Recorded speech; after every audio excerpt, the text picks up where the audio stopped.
So Dr. Craig, firstly, thank you very much for coming along to speak to me, and really appreciate you taking the time to My pleasure. enrich the Imperial College students. I just want to find out a little bit of personal history about yourself.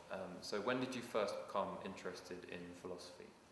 I think my interest in philosophy developed during my university years. I took some courses on both Christian theology and then philosophical and courses in literature as well that really sparked my interest in questions that were philosophical in nature. What is truth? How do we discover truth? Yeah. What is the truth of the Christian worldview? It would be during those upperclassmen years of university study. Okay, so was religion always the focus of your philosophy then? Of my philosophy, yes. It wasn't always the focus of my life. I wasn't raised in a Christian home or even a church-going family. But my interest in religious affairs, you might say, preceded my interest in philosophy. I'm a philosopher because I'm a Christian. Yeah. My philosophy flows out of my Christian faith. Okay, and when did you decide that you wanted to make your philosophy and your religion the career that you wanted to pursue? Well, I think this emerged gradually in the course of my university and then postgraduate studies. Yeah. I saw that these deep philosophical questions needed to be addressed in order to commend the gospel to thinking men and women today. In an increasingly secular culture, people have questions about the truth of the Christian worldview. And to ignore or turn aside from answering those kind of questions, I think, would be irresponsible. And so it seemed to me that it was a natural thing to do was to explore the philosophical foundations of and justification for my own Christian faith. Okay, and just on you're on your UK tour currently at the moment, and what made you decide to come to the UK and do these kind of talks? Well, you have to understand that for a long time I'm an Anglophile. I love this country. When my wife and I married, we honeymooned in London, and we always come back whenever we can. And so when I did my doctoral work in philosophy, I came to the University of Birmingham. Okay. And we lived here, and I did my study here. And since then, we've come back on sabbatical to do research. And so when we've got an invitation to do a university speaking tour in the UK, we jumped at the chance. Okay, and obviously with the UK, it's a more secular society in terms of the percentage of people who don't have a religion. Have you noticed, is that evident to you in the way that perhaps you're taken in by the public or seen by the public? Is it a different reaction that you get when you speak in the US to when you speak in the United Kingdom? I don't think that I see this difference personally, because the people who come to our meetings are very interested. Okay. We've been speaking to packed houses. And so I don't see as much the indifferent, apathetic person who doesn't care about these things. By the very nature of the case, the people who come to hear me speak are interested in it, even if they're skeptical or agnostic or atheistic. So there's a kind of self-selection that goes on here, and I recognize that in that sense, we're not seeing necessarily the broader British public, but those who do care about these issues. Yeah. Okay, and in a recent lecture at Imperial College London, I think you cited 7 pieces of rationality to lead to the conclusion that Christian God exists. Yes. Why do you think that to many people who are learned in the subject, other people such as Christopher Hitchens, such as Sam Harris, who know a lot about the subject, why do you think that they don't accept these as rational conclusions? Well, now, with respect to the 2 examples you named, with all due respect, I don't think they do know a lot about the subject. Okay. I have debated both of these gentlemen in public forums at universities, and Christopher Hitchens' lack of familiarity with the issues is just astonishing. And similarly with Sam Harris, he was just impotent even to defend his view against criticism. I think that so often these folks are so deeply embedded in a kind of secular worldview and interact so rarely with people from another perspective that they're utterly unaware of the literature. Yeah. They don't read people like me. Yeah. They don't participate in conferences with people like me. They don't invite people like me to share the platform with them as I do when I invite them.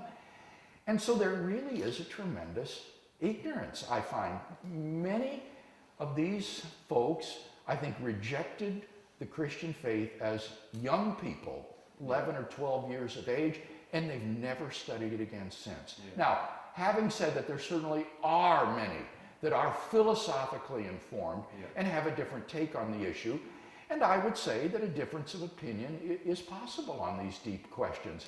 I have no desire to impugn the rationality of atheists or others who disagree with me. I respectfully disagree with them, and I present my arguments and evidence, but then it's up to people to consider them with an open mind and accept or reject them. Okay. With your rational piece of evidence that you believe leads to the logical conclusion that God exists, that you've presented at lectures such as the Imperial College lecture, do you believe that there is a place for faith in the Christian belief system? Because so from my point of view, seeing that you believe that these are rational conclusions, that would lead to the conclusion that faith is not necessary for a Christian to believe in God.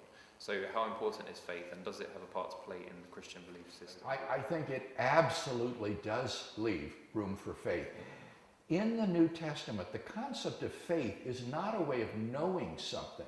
Rather, it's a way of trusting in something, a way of committing yourself to something. Yeah. So, for example, several years ago, I had corneal surgery on my eyes. Yeah. Now, as you can imagine, before I let myself go under the knife, we carefully investigated who was the finest corneal surgeon in the United States. Yeah. And then based on that evidence, I trusted him to cut on my eyes. Yeah. Now, similarly, when a person has come to the conclusion that God exists, then the decision of faith arises. Am I going to commit my life now to this person and trust him? And so the evidence can actually bring you to the decision of faith. Okay, and with the rational evidence, if it was shown in a hypothetical situation that the evidence could be refuted, so if your argument, for example, were refuted to a satisfactory level that you would recognise that they were refuted, would you still have your belief, or would it be in case where it became irrational to believe that? I would still have my belief, because my belief in God is not based on these arguments. These arguments are confirmatory of my belief in God, but my belief in God is not based on the arguments. I think that my faith in God is based on the inner witness of God's Spirit to my own heart. I have a personal relationship with him. His Spirit lives within me. And while there are good arguments and evidence to confirm that, my faith is not based on that. And I think this is a wonderful thing, because most people in the history of the human race have had neither the time, nor the education, nor the library resources to investigate the philosophical arguments for God's existence or the historical evidence for the resurrection of Jesus. And so they would be condemned to unbelief if this were the only way of knowing God. But God, I think, in his mercy, has provided a sort of interior way of knowing that he exists, which is open to all persons everywhere, regardless of their education, their time, their resources. But for those of us who have the luxury of leisure time, university education, fantastic library resources, we have, as it were, a double advocate. In addition to the interior way, we have these exterior arguments that help to support it. What's also good about this is that it means, therefore, I can hold these arguments lightly. If a refutation comes along, I don't have to go to the wall to defend these arguments. I can give them up easily. So this helps me actually to be more objective rather than less objective about the validity or soundness of these arguments. Okay, and if you were faced with an atheist and you were trying to convince an atheist that God exists, would you think it would be more effective to go down a rational standpoint, or would it be from the internal standpoint that you... I think that it doesn't have to be either or. I think it can be both and. I would share with my atheist friend these arguments and evidences that I find compelling. But I would also advise him, remember that the search for God is not some sort of disinterested academic discussion like adding another piece of furniture to your view of the universe. This is a deeply existential and personal quest that needs to be pursued in humility and with openness of heart and openness to God. I would encourage the atheist to pray, for example, that if God is there, he would reveal himself to him. So I see it as a both and. Okay, and so you've debated with many prominent atheists, sort of the flagship atheists, you might say. You've debated Christopher Hitchens, Sam Harris, Dan Dennett. What do you believe is the purpose of engaging in such debates? Is it to try and convert any atheists that are watching that debate, or is it to simply get your views across to the general public? The purpose of these events is to illustrate to the university communities in which these debates are typically held that Christian faith is a viable option for thinking men and women today. So often university students have been told that it's irrational to be a Christian, that Christianity is for old ladies and little children, but that no thinking adult can be an intelligent believer, and that is so patently false. And these debates help to illustrate that well. I could come onto a campus, well, as I did at Imperial, and give a lecture myself unchallenged.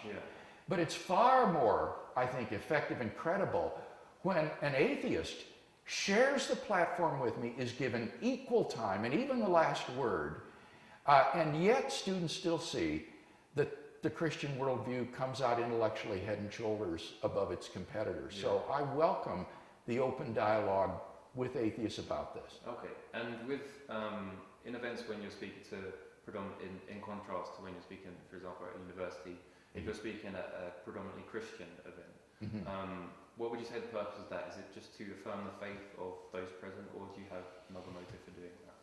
It isn't just to affirm the faith of those persons. It certainly is, because contrary to what atheists say, Christians are actually pretty open-minded, and many struggle with real doubts. They hear these objections of the new atheists, for example, and they're troubled by them. They think about them.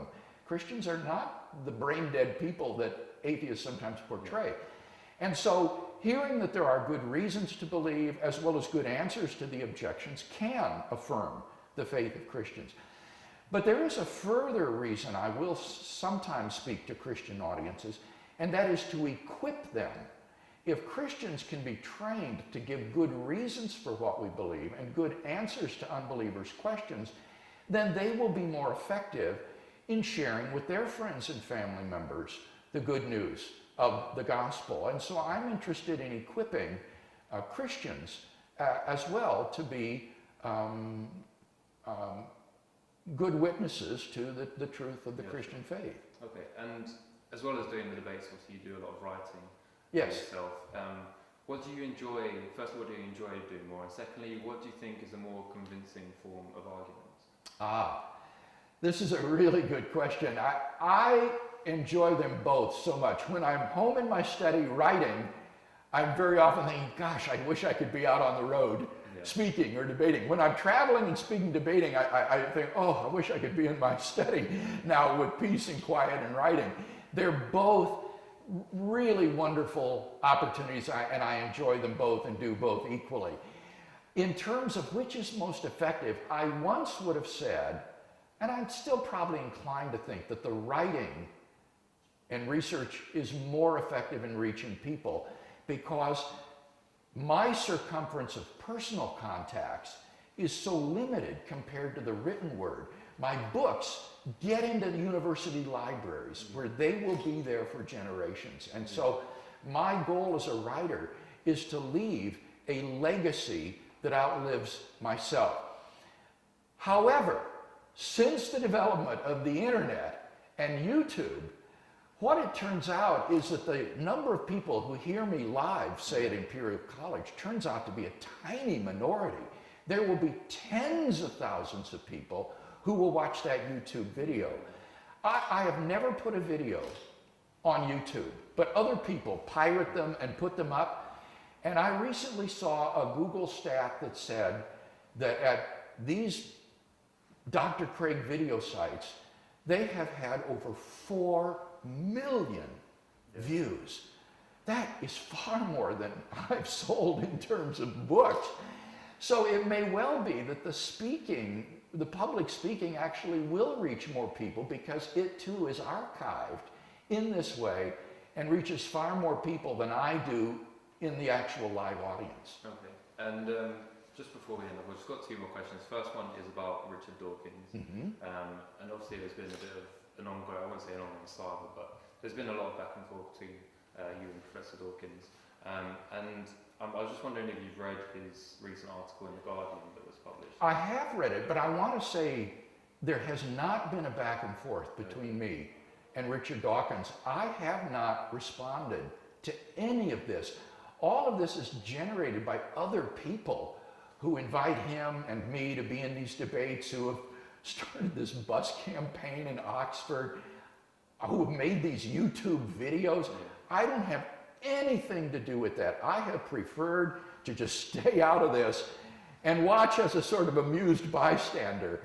So yes, I have read the article, but I'm not going to respond. Okay, fair enough then. And just lastly, just want to get your thoughts about the future of this whole debate of the atheist-theist debate. What do you think will be the questions that we're asking in, say, 100 years' time from now? Do you think it will be the same questions? I do. These are perennial questions. I think the problem of suffering and evil and the hiddenness of God will always be the primary reason for doubt about God's existence. And I think that modern science will continue to discover facts about nature and the world we live in which point beyond itself to a transcendent creator and designer of the universe. The moral argument will always be with us because we'll always be asking, what is the foundation for moral values and duties? Do they even exist objectively, or is everything relative? These, I think, are perennial questions that will be with us in 100 years and more. Okay. Well, once again, thank you very much for agreeing to speak to me. I really appreciate taking the time. Certainly, good to be with you. I wish you luck on the rest of your UK tour. Thank you. Thank you very much. Sure.